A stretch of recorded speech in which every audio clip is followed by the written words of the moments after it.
WooCommerce is an excellent e-commerce plugin and it's free. Let's see how we can install it today and go through the general settings. So I'm going to go to, in my dashboard, I'm going to go to plugins, add new. I'm going to search for WooCommerce.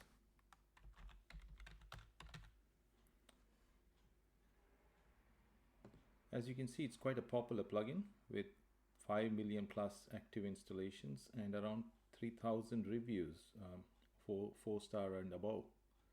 It's by Automatic, the same company that supports WordPress. So we're just going to quickly install. Just click install now.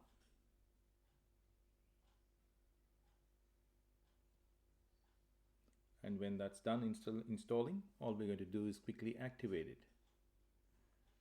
Let's activate the plugin.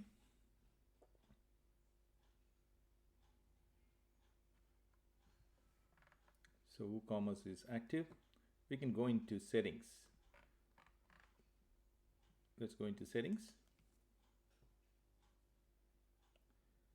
And now we're going to quickly set up the different options available in WooCommerce, and they make it pretty easy. There's different tabs, and as we progress through these tabs, we'll be able to configure the WooCommerce plugin. I'm going to configure this for myself.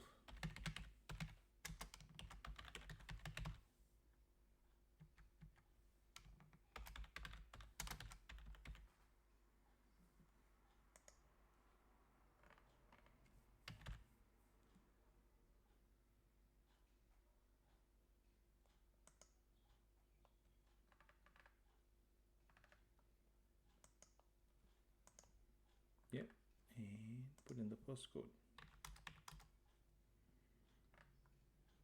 And you can make a decision. Do you want to sell to all countries? Do you want to specify some countries you don't want to sell to? Or do you want to sell to specific countries? In my case, because it's online, I'm just going to sell to all countries. And shipping. Now this is critical. If you have shipping enabled, you need to enable shipping. You can say ship to all countries, ship to specific countries. In my case, I'm not going to ship, so I'm just going to disable shipping. Now what you will notice is when we do this, a whole heap of features under shipping, including the shipping tab here, which includes, let's just leave it like that, go back and see how it makes a difference. I'll just quickly save that, save changes so far before we move away, and show you what's available in shipping before I close this. So you can set up these, what they call as shipping zones.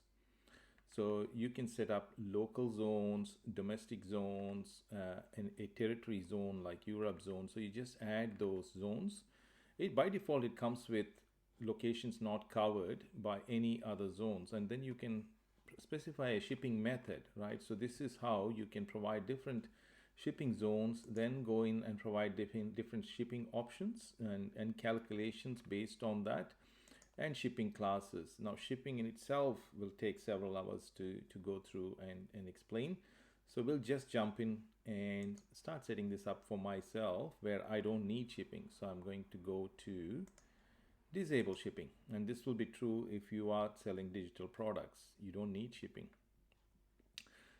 Default customer location, this is our shop address or store address, so we can just say specify that as the shop base address. And again, there's handy hints. So again, in this case, no location needed for me because I'm not too focused on certain locations. Taxes, again, you can enable taxes, and again, depending on which country you've set, you can start collecting taxes, and that will be configured during checkout as it explains here. I'm not going to use coupon codes at all, so I'm going to disable that. Coupon codes are handy when you want to provide discounts. I may be doing that later on. For now, no coupon codes necessary. I'm also going to untick tax rates at this stage because I'm not going to enter those amounts. Currency, I'm going to set that to Australian dollar. Left 1000 separator. Most of the defaults should work fine. We then go into the products tab and specify that the shop page should be what's called as the shop page. Now, when WooCommerce installed, it created certain pages. One of them being the shop page. You can have a quick look. There's nothing there. There's no products. The other being an account page. This is where people who ordered can come and see their own dashboards. Again, so because shipping is missing, that's showing up incomplete here. The other pages that are quite important include the cart and the checkout pages. So all the pages required by WooCommerce are created automatically. These are your default e-commerce pages. When someone goes through the process, they might initially add items to a cart, so which is already created. There's a cart page, and there's also a checkout page.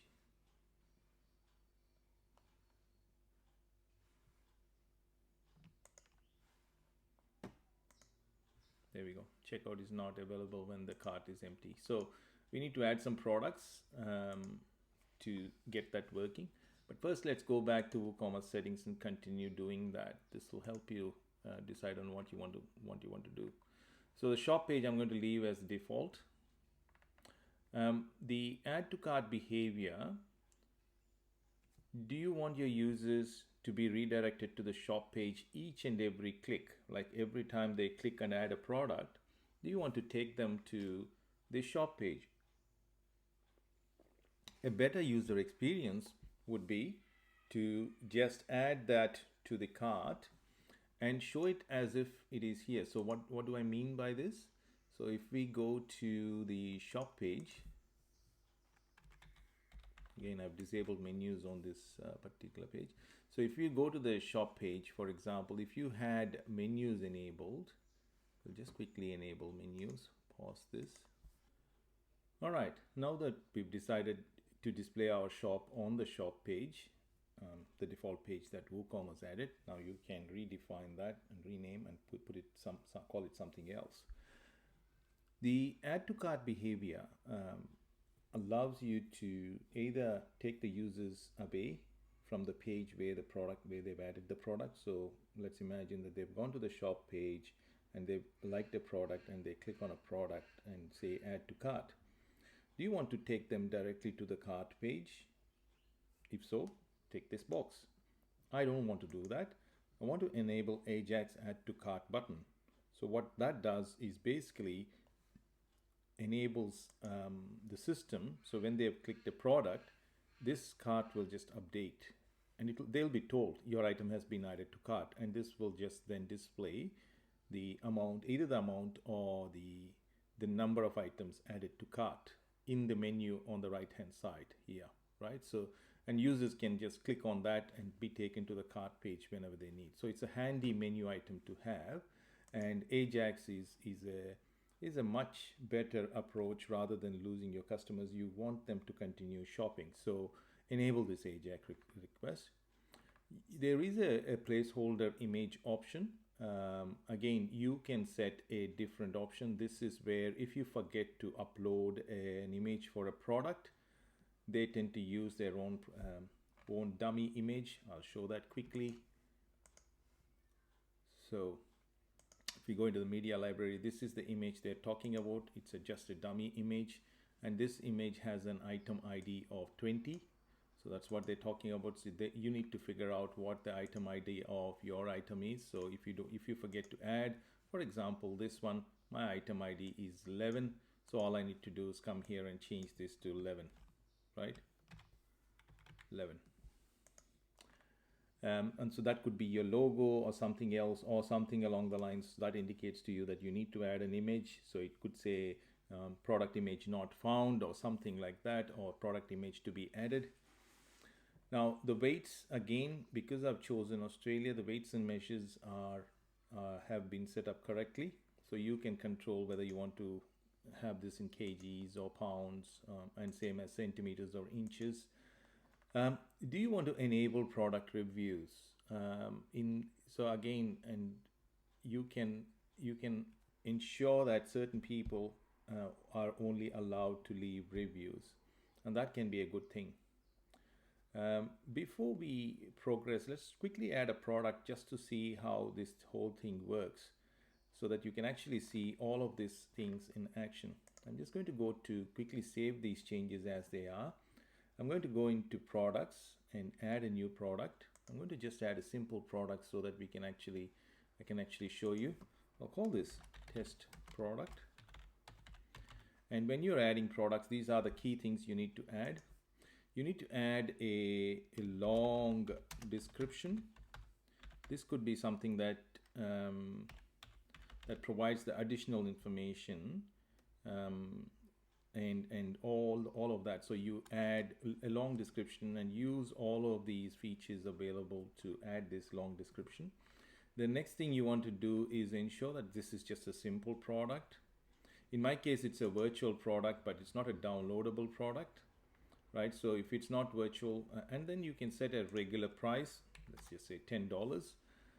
Then you run through, and if you want, you can actually make it a variable product. So imagine a scenario where you have a t-shirt and it's available in black, brown, blue. So you can set it up as a variable product, in which case you can then specify the variations, right? So in my case, I'm just going to keep it simple, and I'm going to call it just a virtual product so that it doesn't need any shipping. It's downloadable. It's not downloadable, but it's virtual. If it was a PDF or something that you want to allow to download, you can enable the downloadable tab, and then you can upload that PDF here. In my case, I'm just going to leave it as just virtual. You can set up an inventory and manage stock. So you can enable stock management at each product's level. We'll look at enabling stock management at a WooCommerce entire e-commerce site level. But on an individual product level, you can enable stock management and specify how many items you have. Can you allow back orders, and what sort of threshold will indicate to you that you're running low on stock. And you can also enable so that it can only be bought one item at a time. So quite some handy features, as well as you can put in your SKU. So this is an identifier that you can enable to identify the product. Now do remember that each product will get its own ID from WooCommerce, so maybe you can use that as your SKU. Combine that with maybe your logo. So my SKU could be something like VJ Design or VJ1. That could be my SKU for my products. So that, but around the world, there are different ways of managing SKU. So this is a quick look at how to set up a simple product. You can create upsells and cross sells here. This is where you're selling another product. So below your product description, you will see other products come up, where you can then start saying, okay, here's another product that you might be interested in. Like this is where the cross sells are similar kind of products, and upsells are a product that you want to sell. Then you continue to keep going with attributes. You can look at setting up custom attributes if you want, and you can go into more advanced and add purchase notes and things like that. Again, going into too much complication. The key one, so you can continue to hide these so that they're not taking up space. But for me, I will go in this order. I might in fact move my product description up, short description up, because this is a key one. Along with the long description, I always add a short description, and this can come in handy. I can say this is my short description. Again, this can be quite useful. I can set up my SEO plugin to pick this short description and show that as the meta description. If you need me to do that, I can enable that for you, so let me know. So the short description is quite useful. For some reason this visual editor is not working. Again, short description, the key is keep it short, and again, you probably don't need to use the visual editor for this. Very short description. This is like almost like an excerpt, and you want people to have just a key understanding, just your key message about the product. Then on the right hand side, so apart from these product settings, the right hand side, you will notice you can publish this. But before we do that, let's have a quick look. You can add a category. So I could add a category called, say for example, web design. And then you can set a child and parent relationship with this. So I can add that category, and you notice that it's already assigned to that category. Now, if I was to choose a second category, then I will need to specify which one is my primary category. I would probably prefer always to just have one category, so assign a product to a category, but you can have like a parent and child relationship. I don't tend to use tags much, but if you do, here's where you use. This is another way of loosely associating some key terms. So that could be something along the lines of, this is my, rather than calling it test product, we'll call it my web design package, right? So you could associate, you could add a tag saying WordPress. That could be my tag. And I could have another tag called design. Again, I don't tend to use tags, so I'm going to remove those. The next is a feature available from the theme that I'm using, an awesome theme called GeneratePress. Look at the write-up that I've done on GeneratePress on my blog post. I'll put a link in the description below. The key thing that you want to set up next is a product image. So I'm going to move that up, the things that I need to set up, as well as a product gallery if I need to. So you'll see where the product image shows up and where the product gallery shows up. This is at least as a minimum per product, set up one product image. I'm going to use this one as my, this one as my product image. And I'm going to set a product gallery images, some of them. I'm going to just say, okay, I'll choose both of these, press Control click to select both of them, add to gallery. And there's my images in the gallery, and we are ready to go publish. But before we do that, let's have a quick look. Yep, I'm happy with this. Just going to check. I'm happy with that. Let's just quickly preview to ensure that we're happy. I'm not so happy with the sidebar here. I might want to remove that. Again, that's easily done in the GeneratePress theme. I'll go into appearance, customize, layout, sidebars. I've set them to no sidebars. WooCommerce. I'll set this to no sidebar. That's good. Just publish that. So now if I refresh this screen, nice and clean. So you'll notice that there's my big image, and there's my other gallery of images. So if I was to, in this case, I didn't need to add it twice, so I could have just taken it away and added, and when I publish, let's have a quick look. Let's have a look at the product. There we are, nice and clean. So that's my primary image, that's my secondary image in the gallery. Where does this come in handy? Any place where you will see that primary image is the one that shows up. You can set it up so that they can see the additional gallery images as well. If I was to go to the shop, now that we have a shop page, let's go to the shop. Same thing, you'll see the shop, and when they click, here's where I was talking about adding to cart. So if I was to add to cart, you'll notice it says added to cart, and there we are. The item has been added to cart, and if you then go and check out the cart is nice and simple. Again, I haven't styled the cart in any way. That's part of the package that I deliver. I will be styling it to meet your color and scheme and other things. So there's quite a few things that can be customized. All right, so enough jibber jabber. Let's get back to where we were in terms of setting up WooCommerce. Let's go back to WooCommerce settings. Again, if you I would highly recommend that you ensure that you set these up upfront, similar to your SEO settings and your WordPress permalink settings. These need to be set up upfront rather than keep changing all the time, because it can have an impact on your site. So we were setting up products. We've been through that. In terms of reviews, below this, there's this tab that says reviews, and you can allow people to review your packages or what you're offering. In my case, I'm going to again turn that off. I'm not too keen on reviews for this one. This is just a dummy one that I'm creating. Inventory is an awesome feature. So you can enable stock management, and you can, because this is particularly useful for physical products, you can hold the stock. You can enable low stock notifications to be sent to you, your email or another email.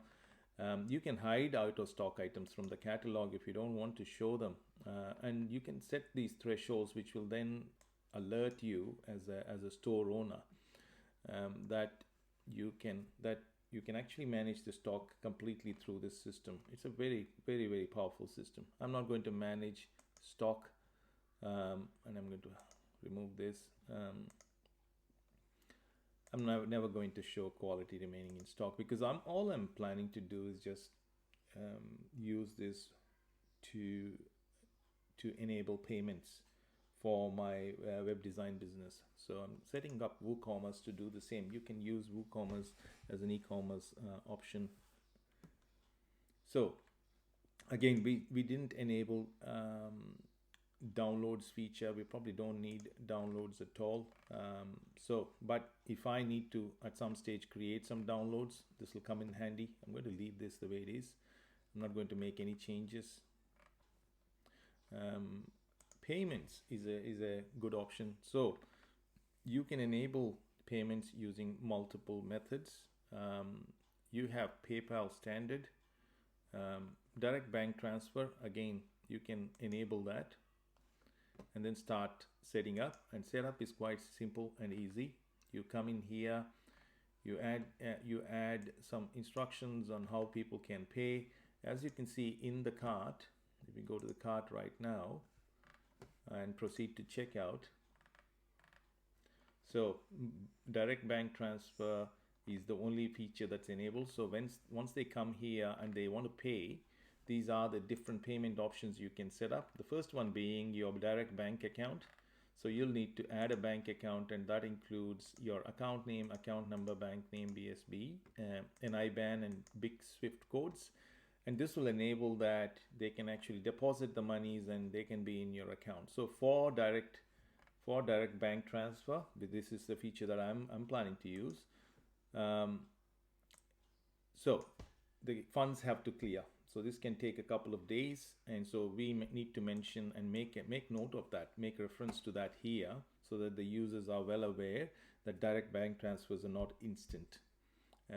And so if as soon as confirmation is received, so we need to go and check manually our bank account to ensure that the monies have received. So there's a manual step in this process for this particular payment type.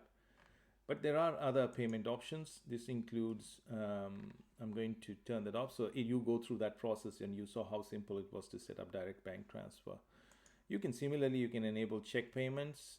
Again, when you enable this, you will notice when you go to your, you can say, okay, send this check to this address, right? So you can specify the address where you want people to send the payments to. So you specify your address and details and provide some instructions to say, put it in a safe envelope, do this, do that, whatever instructions you want to enable here. So we're going to go back to other payment options. We'll have a quick look at other payment options. I'm going to disable checks.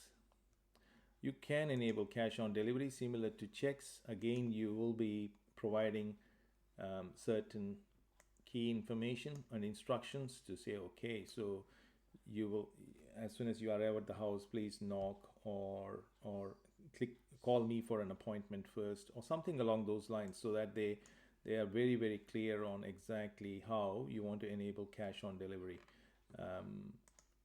this is not an option that I probably choose, but direct bank transfer is a way to go. The other options are PayPal Standard. Again, PayPal Standard is easily integrated into WooCommerce. So if you turn this on, you need to go through a process of setting up PayPal. So what you need, what is your PayPal email ID? And initially, at least, you enable the sandbox mode. This is where you can actually play around. So if I enable PayPal sandbox mode and enable this, I'm just going to quickly just go create. So you need to get some usernames and passwords, and all that information is available here. So if I click on this, I'll just open this in a new tab. They go through the entire process on how to set this up. So you can go through and get these. How do I get these API signatures? There's an article on that. So you log into this and you go to the sandbox and you get the sandbox API credentials. They are long numbers which essentially connect your WooCommerce account to PayPal. So there's a direct transmission. The good thing about these payment methods, the PayPal and one more I'm going to show, Stripe, is that the payments are not processed on your site, even though it looks like it's getting processed on your site. The users will be taken to PayPal. Similarly with Stripe, even though it looks like the process is happening on your site, the information is never stored on your site, so you're safe from GDPR and other requirements. If you're particularly in Europe, even otherwise, you probably don't want to be storing people's details like credit card information. So I'm not going to enable sandbox here. Let me see if I can quickly just show you how that option looks. So there's PayPal, and so the option then gives them the option of proceeding to PayPal. So if I had enabled multiple payment methods, so if I go back to enable direct credit, enable check, enable cash on delivery, it can start looking quite messy, as you will see in a second. So if I refresh the screen, there we go, direct. So what do you want to choose? So you can choose direct bank transfer, check, cash on delivery, or PayPal. So multiple options to choose from. So in this case, I'm just going to disable all of these and show you one more method for which I'll need to enable a plugin. I'll go into install plugins and quickly enable the WooCommerce Stripe gate, because Stripe needs me to set up a few more features, so that alone will take me several minutes. So let's have a quick look at a recent client for whom I've done this. Let's have a look. So this is a vitamin store. Let's go choose a beauty product. This is a category. Let's go, okay, shop now. We're going to show again, so completely customized look and feel. So you can select that, customize to their brand and colors. So we can add that to cart. Again, using WooCommerce here, so it's added to cart. I can go to the cart right now, or you can go view cart there. So it's been added. So if we can proceed to checkout, you can also calculate shipping. So I've added that feature there, so people can actually see how much it's going to cost, because this is an actual physical product. And the first enabled option is Stripe. There are other options that we've enabled on this site, including PayPal and Alipay, and more to come. But as you can see, it's so simple. All you need to do is allow them to just put their credit card, expiry dates, and numbers. This Stripe then integrates and takes these payments and processes them outside. So it's quite safe this way. It's a really good option. Stripe is a good option here. So that's a quick look at the different payment methods. I'm going to go back to payments and just disable these temporarily until I have a chance to enable them later. So that was a quick look at payments tab in settings. So you've got accounts and privacy options. You can allow customers to place orders without an account, or allow customers to create an account during checkout. So that's a good option. This is where because they are going to, when they're checking out, they are providing some information. I might not ask for this much information, since all I need is just their first name, last name, and maybe their email address. That's all I would ask at the most, and that would be enough for me. And you can enable, this is again GDPR, so you can allow the systems to remove in bulk. Always, when with an e-commerce site, there are two particular pages that you need to create and manage. One would be your privacy policy page, and another would be your terms and conditions pages. Very, very critical. I would also tend to add frequently asked questions to ensure that you're to all the pages. So checkout page will have its own set of frequently asked questions, so that the users are not left in a lurch. I'll also create a thank you page at the end of this process once they're placed, so that they're redirected to a thank you page, and with some frequently asked questions there to help address any worries they may have in terms of shipping or when they will arrive the product, and for example, if they're receiving a product via email, just to mention to them that maybe your email is sitting in the spam bucket, so just be aware of that. So this is very, very nice and interesting options here. The other options include emails. I'm just going to go into the next page. These are all the default email templates. Again, you can manage these and modify these. For example, if there's a new order, what do you want the order email to say? So if I click on manage, you'll see that it's a nice simple order, who's the recipient, the subject, email heading, is there any additional content, and you can specify the email type. Now you can style this further using additional plugins. Again, for most people this is more than enough. The templates look quite nice. So if I click on view template, there is the code for the template. We can customize that to make it even better. The next option, so that's just one of those emails with this particular client. We went through and customized all their emails, including the emails having the right kinds of headers and content that was specific to what they needed. So you can definitely modify all of these, but at a bare minimum, I would specify these email sender options and set up some base colors. But apart from that, yes, you can set up and change your email template and make it look even better than the default.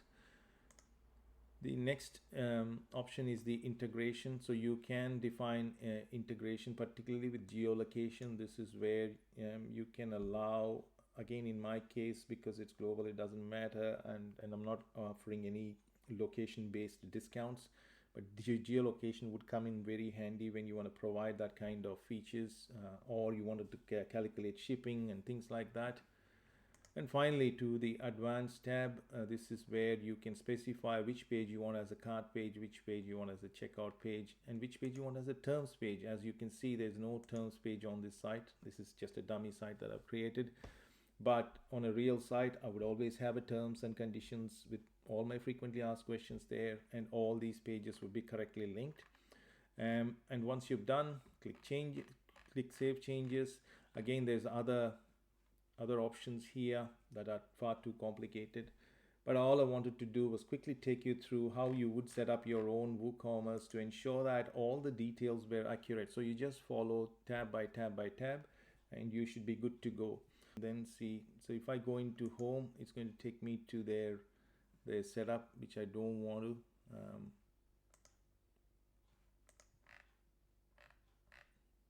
Skip setup store details. I'm not too interested, not right now, because I've set up everything else. I'm not too keen on that.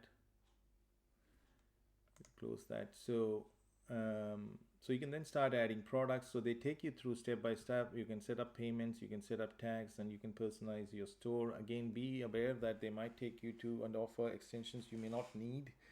Have a quick chat with me if you really need these extensions. We can decide on that. To actually see how the orders look and how many orders you've received, it automatically creates it's like a CRM. It basically keeps all your customers in one place. You then have like detailed reports and analytics for yourself, and the current status of WooCommerce and how it's functioning and all that is also available. I highly recommend that you ensure that you back up your site regularly. An e-commerce site needs at least a minimum of a daily backup, depending on how frequently you are promoting your site and how many people are visiting. Daily backups are a must, as well as security plugins. Again, go to my site and look up under security. You'll find some articles on how you can ensure that. And there's a whole heap of extensions, as I've mentioned, in WooCommerce, so you can take it beyond what is available, what is possible. I'd probably first check out the free options to see if for the exact feature you're looking for, to see if any of these will do for you, because these enhancements and these extensions can start adding and chipping into you, particularly if you're just getting started in e-commerce. But if you're a major player, then go for it. Some of these plugins are just $50 a year. What is $50 compared to thousands of orders? So that's a quick rundown of WooCommerce, an amazing e-commerce plugin, and how to quickly set it up. You also have a detailed integration with their analytics, so you can spend some time on that to see how many sales and what's being sold and all that. So this is the newer dashboard. Previously the reports was that, but now the analytics is providing a much more detailed overview. You also have option of marketing by integrating with something like MailChimp or even HubSpot. Again, HubSpot has grown in prominence as a good CRM, so you can connect the two. So that's a quick look at WooCommerce and how you can set that up. If you have any questions, please feel free to ask me and reach out. I have a detailed article. I'll have a detailed article written up on my website. Feel free to comment and let me know. If you have any questions, reach out, please. If you